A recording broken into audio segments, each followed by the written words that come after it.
Considérons l'observation opérationnelle. Un objet d'une brillance visuelle exceptionnelle est actuellement enregistré sur l'écran de notre complexe instrumental. Ce corps cosmique est classé comme la comète C2024 S1 Atlas. Sa structure de queue, illuminée par le soleil levant ou couchant, se manifeste comme une traînée minimaliste, presque spectrale, sur le velours cosmique. Ce phénomène optique mérite les plus hauts éloges esthétiques. Cependant, une analyse critique s'impose. Et si cette attractivité externe n'était qu'une façade dissimulant une menace létale et non évidente, et si la plus longue et la plus brillante des panaches que nous enregistrons était en réalité un dégagement chimique s'étendant sur des millions de kilomètres? Et le facteur le plus critique, notre planète est en train de croiser sa zone de propagation. L'objectif de cette enquête est de mener une analyse experte qui aborde la peur humaine profonde et évolutivement ancrée. La peur de l'intoxication, la crainte d'un agent invisible provenant d'un environnement extérieur. Dans l'espace informationnel, immédiatement après la découverte de la comète Atlas, une vague d'alarme publique a été enregistrée. Des titres, rendus en caractères gras, transmettaient des avertissements. La Terre va plonger dans un nuage de cyanure. Atlas apporte des pathogènes extraterrestres. Ces narratifs ne sont pas simplement le produit de la spéculation médiatique. Ils représentent une corrélation directe avec un précédent historique survenu il y a plus d'un siècle et qui est maintenant reproduit avec une intensité renouvelée mais sous une nouvelle désignation, Atlas. La genèse de cette anxiété remonte à 1910, lors du retour de la célèbre comète de Halley. La communauté scientifique mondiale, armée d'analyseurs spectraux naissants, a obtenu pour la première fois la capacité de vérifier en détail la composition chimique de sa queue. L'astronome français Camille Flammarion a émis une déclaration qui a provoqué une commotion mondiale. Il a constaté que la structure de la queue de la comète contenait du cyanogène. Nous devons isoler ce terme. Cyanogène, c'est une substance gazeuse qui, lors de son interaction avec l'eau, se transforme en acide cyanhydrique, l'un des poisons les plus rapides et les plus hautement toxiques de la planète. Flammarion, une figure d'autorité scientifique incontestée, n'a pu minimiser l'importance de cette information. Ces déclarations, instantanément diffusées par la presse mondiale, ont été perçues comme un verdict. La Terre traverserait la queue de Halley. Et toute existence biologique sur la planète serait éteinte par empoisonnement. La réaction sociale au seuil du XXe siècle a été caractérisée par l'hystérie et le tragicomique. Une vague de panique a commencé à se propager à travers l'Europe et l'Amérique, qui se qualifie aujourd'hui comme l'intrigue d'une production cinématographique à petit budget. La population acquérait activement des pilules anti-comètes, des moyens pharmaceutiques falsifiés qui offraient prétendument une protection contre le gaz. Des entités commerciales exploitaient la situation, vendant de la craie ordinaire enveloppée dans du papier d'aluminium pour des sommes extraordinaires. Les citoyens scellaient leurs fenêtres et cadres de porte, tentant d'assurer l'isolation hermétique de leur résidence. Certains individus utilisaient des matériaux en tissu humide pour boucher les fissures, cherchant à contrer la menace invisible. Ce fut une démonstration du triomphe de l'anxiété irrationnelle sur les principes de la rationalité. Toutes ces mesures de protection et médicaments étaient complètement non fonctionnelles, mais ils créaient l'illusion du contrôle sur la situation. Et cette anxiété qui semblait confinée à 1910 s'est réincarnée au XXIe siècle, utilisant la comète Atlas comme déclencheur. Lorsque les services astronomiques ont informé le public que la queue de la comète C2024 S1 s'était étendue sur des dizaines de millions de kilomètres, cette information s'est avérée suffisante. Cyanogène, composé d'eau, méthane. Tous ces composants étaient présents dans le panache d'Atlas. La communauté Internet a immédiatement rappelé l'histoire de Halley et a construit un nouveau mythe, plus sophistiqué. La discussion concerne désormais plus que le simple cyanure. Des informations circulent maintenant selon lesquelles la queue d'Atlas transporte non pas un produit chimique, mais une toxine biologique. Les adhérents à la théorie de la panspermie, qui postule que les éléments de la vie pourraient avoir été apportés à la Terre depuis l'espace lointain, ont recadré cette hypothèse dans le contexte de scénarios catastrophiques. Ils affirment qu'à l'intérieur du noyau glacé d'Atlas, préservé dans un froid absolu pendant des milliards d'années, se cachent des spores et des agents viraux contre lesquels le système immunitaire humain ne possède aucune défense. Et si la planète Terre, en traversant le panache d'Atlas, était soumise à une influence biologique qui provoquerait une nouvelle pandémie non identifiée, significativement plus menaçante que tous les virus connus, ces micro-organismes cosmiques sont l'adversaire idéal. Ils sont invisibles, ils proviennent du vide et sont impossibles à prédire. Le nom Atlas, qui a déjà la réputation d'être une comète condamnée, subissant une fragmentation, s'inscrit parfaitement dans ce récit. Elle ne se désintègre pas seulement, elle disperse délibérément sa cargaison létale. Acceptons les termes de cette menace hypothétique et faisons appel aux lois de la physique. Nous allons mener une confrontation entre la panique et les données empiriques, en utilisant la métrique de la densité comme preuve principale. Oui, l'analyse spectrale confirme la présence de molécules de cyanogène dans la queue de la comète Atlas. Mais nous sommes obligés de poser la question analytique clé. À quelle concentration spécifique ? Pour réaliser l'ampleur de cette erreur, il faut comprendre ce que représente une queue de comète. Ce n'est pas un nuage d'aérosols dense, c'est le vide le plus pur et le plus extrême imaginable. Notre atmosphère, notre dôme protecteur, contient 30 quintillons de molécules par centimètre cube au niveau de la mer. Dans la zone la plus dense du panache de la comète Atlas, la concentration de substance n'est que d'environ 1000 molécules par centimètre cube. Pour plus de clarté, le vide le plus profond que nous puissions créer dans un laboratoire terrestre est des milliers de fois plus dense que la queue de la comète. Lorsque la Terre traverse la queue d'Atlas, et cela se produit si les orbites coïncident, nous n'entrons pas dans une zone d'intoxication. Nous contactons simplement des molécules qui sont physiquement séparées par des distances de centaines de mètres. Notre barrière atmosphérique, cette dense couche d'air épaisse de centaines de kilomètres, est des millions de fois plus dense que le panache. Les molécules de cyanogène, entrant en collision avec les molécules d'oxygène et d'azote de notre atmosphère à des vitesses de dizaines de kilomètres par seconde, ne pénètrent pas vers l'intérieur. Elles sont soumises à une destruction dissociative instantanée. Elles se décomposent en atomes non toxiques sous l'influence de l'impact cinétique et du rayonnement ultraviolet. Ceci est comparable à un seul moustique volant à la vitesse d'un avion supersonique et s'écrasant contre une plaque d'acier. Il ne la pénètre pas. Il s'évanouit instantanément, ne laissant aucune trace matérielle. C'est pour cette raison que la Terre a traversé la queue de la comète de Halley en 1910. Et pas un seul organisme biologique n'a souffert du cyanure. La seule victime de cette panique fut le principe de la rationalité. Aujourd'hui, lorsque nous discutons de la comète Atlas, nous observons une récurrence de ce drame, mais au format numérique. La peur du cyanure cosmique est, par essence, la peur de notre propre niveau de désinformation. Dans le cadre de cette étude, nous allons approfondir l'analyse. Nous ne ferons pas que réfuter le concept d'une menace chimique, mais nous effectuerons également une décomposition du phénomène de la double queue de la comète Atlas, dont chaque partie est composée d'éléments chimiques différents et fonctionne selon ses propres principes scientifiques strictement vérifiés. Nous déterminerons pourquoi notre anxiété face à une toxine invisible est significativement plus dangereuse que la toxine elle-même. Et nous fournirons une réponse finale à la question de savoir pourquoi, malgré toutes les confirmations scientifiques de sécurité, les gens continuent d'investir dans des équipements de protection qui ne seront jamais nécessaires et croient que l'objet le plus spectaculaire dans le ciel est, en fait, notre adversaire le plus sérieux. Pour argumenter pourquoi le panache cométaire n'est pas un vecteur chimique létal, mais plutôt une illusion cosmique, nous devons effectuer une analyse structurelle détaillée de ce phénomène. Nous procédons à la phase d'investigation suivante de notre analyse, où l'anxiété concernant le cyanogène est annulée par les lois de la diffusion des gaz et de la densité. L'optique astronomique, contrairement aux gros titres paniqués, n'enregistre pas un seul panache. Elle en enregistre deux, et chacun fonctionne selon ses propres principes scientifiques strictement vérifiés, que nous devons détailler. Il faut établir que le panache de la comète Atlas, que nous avons observé, n'est pas une structure monolithique, mais représente un système dynamique complexe. Ce sont deux objets fondamentalement différents, formés par deux forces distinctes du Soleil. Le premier panache, et le plus massif, est la queue de poussière. Il contient des particules microscopiques, poussière de silicate, fragments organiques, granules de carbone.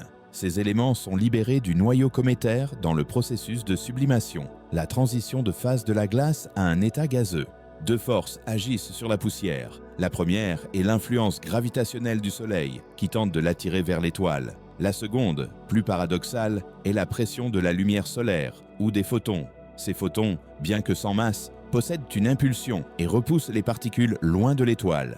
Étant donné que ces forces n'impactent pas la poussière parfaitement symétriquement et que les particules possèdent des masses différentes, la queue de poussière présente toujours une forme d'arc caractéristique. Elle est en retard par rapport à la trajectoire de la comète, ressemblant visuellement au sillage d'un navire, et est la principale source de brillance visible à l'œil nu, fonctionnant comme un réflecteur gigantesque. Le second panache, significativement plus complexe et moins remarquable, est la queue ionique ou de plasma. C'est la cause profonde de toutes les anxiétés. Il se compose de molécules ionisées, ces mêmes gaz volatiles, y compris le cyanogène, qui ont été libérés du noyau. Ils sont ionisés sous l'influence du rayonnement ultraviolet et des rayons X de haute énergie du Soleil, se transformant en plasma. Ces particules chargées ne sont pas affectées par la pression de la lumière, mais par le champ magnétique du Soleil, qui est transporté par le vent solaire. Les lignes de champ magnétique capturent ces ions et les transportent strictement radialement loin de l'étoile.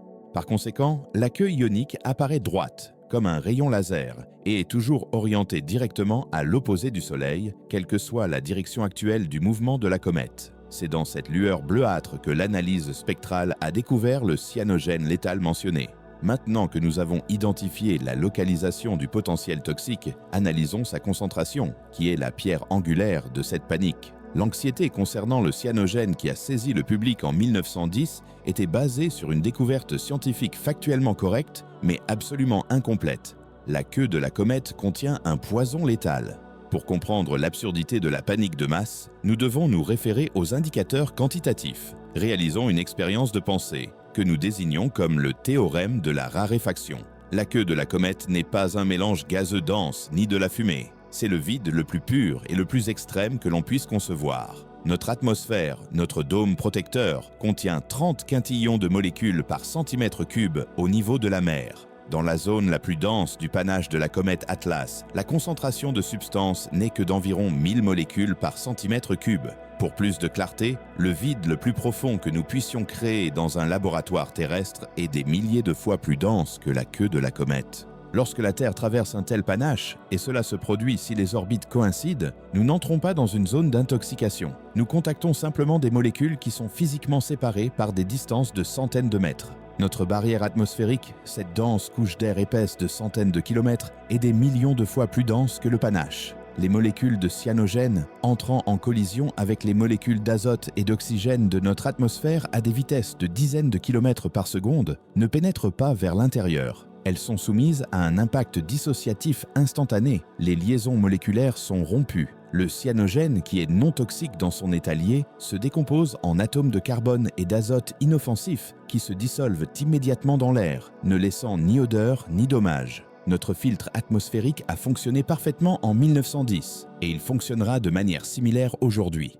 Aucune menace d'intoxication pour la population de la Terre n'a jamais existé. Le mythe du cyanogène s'est avéré résilient en raison d'un seul facteur, l'ignorance de l'échelle. En 1910, lorsque les scientifiques ont annoncé le cyanogène, la plupart des gens manquaient de compréhension de la densité atmosphérique et des principes de diffusion. Il était plus facile pour eux d'imaginer un réservoir de poison qu'un nuage raréfié, où les molécules se perdent dans l'espace. Les journalistes se sont concentrés sur le mot « poison » et non sur les données numériques qui étaient trop techniques et complexes. L'anxiété a généré un bénéfice financier substantiel, tandis que la science n'a suscité qu'un haussement d'épaules sceptiques. Passons maintenant à la phase moderne de cette paranoïa, l'hypothèse de la panspermie ou des virus cosmiques. Cette peur a un fondement plus profond, presque philosophique. La panspermie est une hypothèse scientifique bien étayée, selon laquelle la vie ou ses éléments de base pourraient avoir été transportés vers la Terre depuis l'espace. Et en effet, l'analyse spectrale des comètes, y compris les données recueillies par les missions spatiales, confirme que les comètes sont de véritables conteneurs cosmiques, transportant des composés organiques, des molécules organiques complexes, y compris des alcools, des aldéhydes et des acides aminés, qui sont les blocs de construction fondamentaux des protéines et la base de la vie, ont été trouvés dans les queues des comètes. Ceci nous amène au tournant scientifique clé. La queue de la comète Atlas n'est pas seulement un toxique qui est absent, mais aussi une source de vie qui ne nous fait pas peur. Cependant, un comète peut-il transporter un virus tueur? Ici, nous invoquons à nouveau notre bouclier atmosphérique. Pour survivre et commencer la réplication sur Terre, une spore ou un virus cosmique doit surmonter deux barrières létales. La première est le rayonnement cosmique. L'ADN de tout virus ou spore dans l'espace ouvert, sous l'influence des rayons ultraviolets et des rayons X, est détruit en quelques heures ou jours. Seuls les spores profondément encapsulés à l'intérieur du noyau peuvent survivre. La seconde barrière est le choc thermique lors de l'entrée atmosphérique. Aucun virus connu n'est capable de survivre à des températures de milliers de degrés qui surviennent lors d'une entrée hypersonique. Le passage à travers la queue raréfiée de la comète Atlas n'entraîne aucune menace biologique. Le panache n'est pas une arme biologique. C'est une pièce de musée dont le contenu a déjà été stérilisé. En résumé, notre analyse a démontré que la peur du panache tueur est une phobie historique qui se répète avec chaque nouvelle comète. Nous craignons le cyanure, dont la concentration est trop faible pour nuire, et les virus qui ne survivront pas à notre bouclier atmosphérique. Notre atmosphère est notre mécanisme de protection idéal et fiable, formé par la nature elle-même. Et chaque fois que les comètes Atlas ou Halley croisent l'orbite terrestre, elles confirment simplement « nous sommes en sécurité ». Nous n'avons pas besoin de pilules anti-comètes. Nous avons besoin d'une analyse critique et de connaissances en physique du secondaire. Nous sommes prêts pour l'apogée, où nous verrons comment la panique a transformé un événement cosmique ordinaire en une farce tragicomique. Notre enquête passe à l'étape décisive. Nous avons rassemblé des preuves confirmant la densité insignifiante de la queue de la comète. Il est temps d'analyser comment ces faits irréfutables sont entrés en collision avec l'hystérie de masse qui, comme un agent infectieux, s'est emparé du monde. Nous entrons dans la salle d'audience où l'accusé est le cyanogène létal et le jury est composé de millions de personnes terrifiées qui vivaient en 1910, dont la panique est entièrement reproduite aujourd'hui dans les flux d'informations mentionnant la comète Atlas. Ce fut le moment de pointe de l'anxiété, provoqué par un seul mot, poison. L'événement clé qui est devenu fondamental pour toutes les phobies cosmiques ultérieures, y compris celles associées à notre comète Atlas, s'est produit le 18 mai 1910. Précisément ce jour-là, la planète Terre, selon des calculs précis, était censée traverser la queue de la célèbre comète de Halley. La société s'attendait soit à un miracle, soit à une catastrophe totale. Les journaux de New York, Londres et Paris ont publié des titres qui semblent absurdes aujourd'hui, mais qui sonnaient à l'époque comme une sentence de mort, obligeant les gens à fuir les villes terrifiées. La Terre se dirige vers le gaz toxique, la dernière heure de l'humanité. Sur quoi se sont basés les journalistes pour créer cette vague d'horreur? Ils ont cité l'autorité de la science, mais l'ont cité de manière déformée et hors contexte. Oui, l'astronome français Dr Flammarion a confirmé la présence de cyanogènes, mais il a également tenté d'expliquer que la concentration de gaz était négligeable. Cependant, ces arguments rationnels ont été noyés par le cœur général de la panique. La croyance en la fin imminente du monde a été alimentée non seulement par les gros titres, mais aussi par la vente active et cynique d'équipements de protection. Des marchands entreprenants vendaient des parapluies anti-comètes, des cométines et des bouteilles d'oxygène. Le plus souvent, il s'agissait simplement de contenants d'air ordinaires ou de pilules faites de craie et de sucre, vendues au prix de l'or. Ce fut le premier exemple historique marquant où la peur d'une menace cosmique fut monétisée en une entreprise multimilliardaire. Au tout début du XXe siècle, les gens manquaient de connaissances suffisantes sur la physique atmosphérique. Ils ne pouvaient pas comprendre l'échelle du vide. Il leur semblait que la queue de la comète était un smog épais et dense qui se déposerait sur les villes comme du brouillard et étoufferait tout le monde. Il est beaucoup plus facile d'imaginer un réservoir de poison qu'un nuage raréfié, où les molécules sont séparées par des centaines de mètres. Les gens se barricadaient chez eux, se cachant sous des chiffons humides, portant des masques à gaz ou sur les toits, attendant l'apocalypse. Et puis vint la nuit du 17 au 18 mai. Des millions de personnes étaient éveillées. Et que se passait-il dans l'atmosphère à ce moment-là? Rien. La Terre, se déplaçant à une vitesse d'environ 30 km par seconde, percuta la queue de Halley. Les molécules de cyanogène volant vers elle sont entrées en collision avec notre atmosphère, qui est un bouclier super dense et impénétrable pour elle. À des vitesses de dizaines de kilomètres par seconde, ces molécules ont subi un impact dissociatif instantané. Les liaisons moléculaires ont été rompues. Le cyanogène, qui est non toxique, s'est décomposé en atomes de carbone et d'azote inoffensifs, qui se sont immédiatement dissous dans l'air, ne laissant ni odeur ni dommage. Notre filtre atmosphérique a fonctionné impeccablement. Le point culminant que le monde entier attendait est devenu un anticlimax absolu. Ce fut la fin du monde la plus ennuyeuse de l'histoire. Le matin du 19 mai, les gens se sont réveillés. Le soleil s'était levé. Les oiseaux chantaient. Et tout le monde était toujours en vie. Les journaux qui criaient à la mort la veille ont imprimé des titres honteux sur un sauvetage miraculeux et une intervention divine. L'explication scientifique sur la densité et le vide était trop complexe pour rivaliser avec le salut miraculeux religieux. Ce ne fut pas un triomphe de la science, mais ce fut la preuve la plus convaincante de la sécurité de la Terre. Cet épisode tragicomique est la clé pour comprendre les peurs associées à la comète Atlas. les anxiétés concernant le cyanogène, la contamination biologique. Ceci est un lien direct et incassable avec la panique de 1910. Nous sommes génétiquement enclins à craindre l'invisible, et chaque nouveau corps cosmique contenant du cyanogène devient pour nous une rechute de ce traumatisme psychologique. Mais il existe un autre aspect scientifique moderne que nous devons considérer pour finalement démystifier le mythe du panache tueur. C'est la question de ce que les comètes transportent d'autre que le cyanogène. L'analyse spectrale des comètes modernes, y compris notre Atlas, montre que leurs queues contiennent beaucoup plus d'éléments intéressants que du poison. Par exemple, de l'eau, ou plus précisément, de l'hydroxyle, un produit de décomposition de la glace d'eau, du monoxyde de carbone, de l'ammoniac, du méthane, et surtout des composés organiques complexes, des acides aminés, qui sont les blocs de construction des protéines, la base de la vie, ont été trouvés dans les panaches des comètes. Ceci nous mène au tournant scientifique principal qui bouleverse notre analyse. La queue de la comète n'est pas du poison. La queue de la comète est peut-être la preuve de notre propre origine. Les comètes, en dispersant leurs composés organiques dans l'espace, pourraient avoir ensemencé la Terre avec des éléments chimiques. Ainsi, ce que nous craignons pourrait être notre ancêtre génétique. Mais ici se pose une question scientifique subtile. Si une comète transporte des composés organiques, peut-elle transporter une arme biologique ?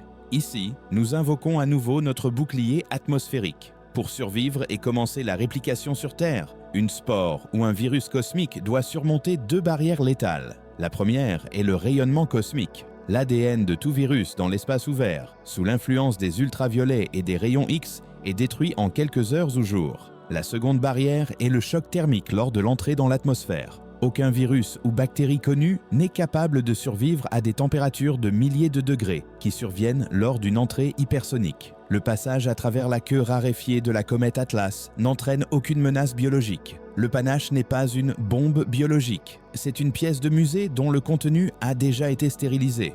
En conclusion, notre analyse a démontré que la peur du panache tueur est une phobie historique qui se répète avec chaque nouvelle comète. Nous craignons le cyanure dont la concentration est trop faible pour nuire et les virus qui ne survivront pas à notre bouclier atmosphérique. Notre atmosphère est notre mécanisme de protection idéal et fiable, formé par la nature elle-même. Et chaque fois que les comètes Atlas ou Halley croisent l'orbite terrestre, elles confirment simplement « nous sommes en sécurité, nous n'avons pas besoin de masques à gaz ». Nous avons besoin uniquement d'une chose, d'arrêter de craindre les menaces imaginaires et de nous concentrer sur les menaces réelles qui exigent une solution scientifique et politique. Dans la section finale de notre rapport, nous allons dépasser cette réflexion historique et chimique. Nous allons résumer que devons-nous faire de l'anxiété qui est si facilement monétisée dans l'espace informationnel. Comment pouvons-nous protéger notre appareil cognitif de la désinformation cosmique ? Et pourquoi, malgré toutes les preuves, continuerons-nous d'attendre des comètes non seulement un plaisir esthétique, mais aussi des conséquences fatales ? Nous trouverons les réponses dans la sociologie des masses. La première et la plus importante conclusion concerne notre psychologie du risque. Nous, en tant qu'espèce, sommes câblés par l'évolution pour craindre ce qui bouge vite, de manière inattendue et avec éclat. La comète correspond parfaitement à cet archétype de menace. Elle vient de l'obscurité. Elle a une queue comme un antagoniste mythique. Et elle transporte du poison que nous y avons nous-mêmes identifié.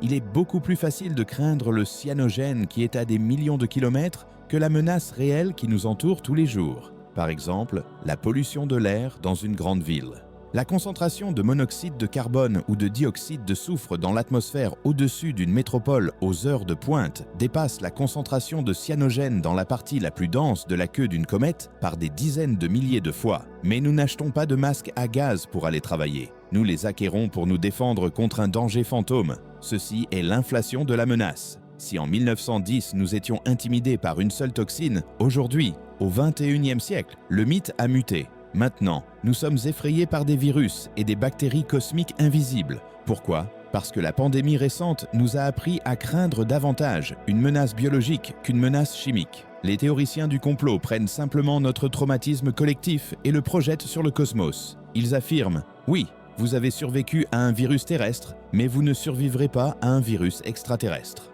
Cette peur ne peut pas être guérie par des faits scientifiques, car elle remplit une fonction sociale. Elle nous distrait de problèmes plus complexes et d'origine humaine, de la crise climatique, de la pollution des océans, de l'inefficacité des systèmes de santé. Il est beaucoup plus facile de combattre une comète que son propre mode de vie.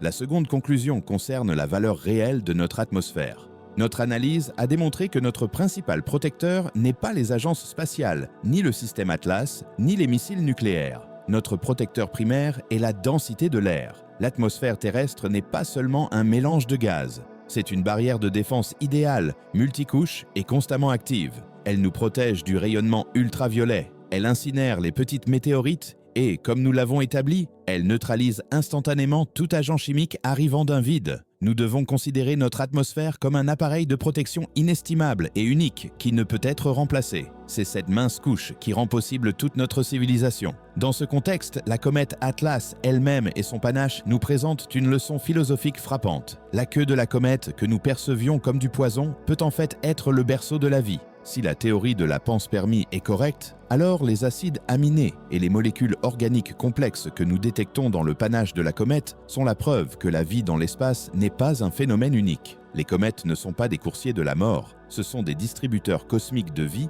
qui ont ensemencé la Terre avec des éléments chimiques. Chaque fois que la Terre traverse un panache cométaire, elle reçoit potentiellement une petite, nouvelle portion de matériaux de construction.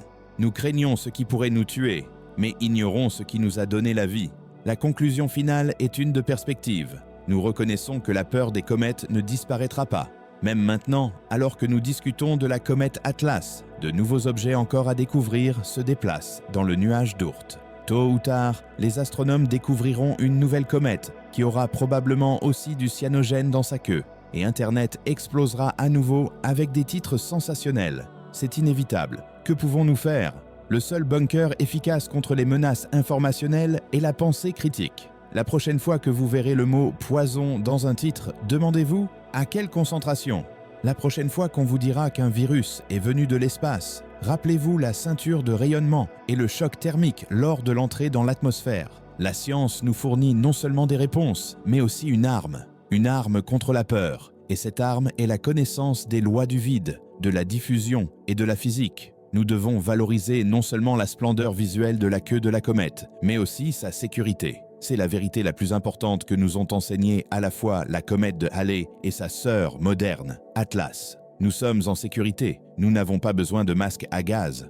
Nous n'avons besoin que d'une chose, cesser de craindre les menaces imaginaires et nous concentrer sur les menaces réelles qui exigent une solution scientifique et politique. Sur ce, nous concluons notre analyse. Nous avons prouvé que la menace était fausse, mais la leçon que nous avons apprise est inestimable. Observez le ciel. Il n'y a pas de toxines là-haut, seulement de l'esthétique et une matière infinie pour de nouvelles recherches scientifiques. À la prochaine sur la fréquence de la rationalité.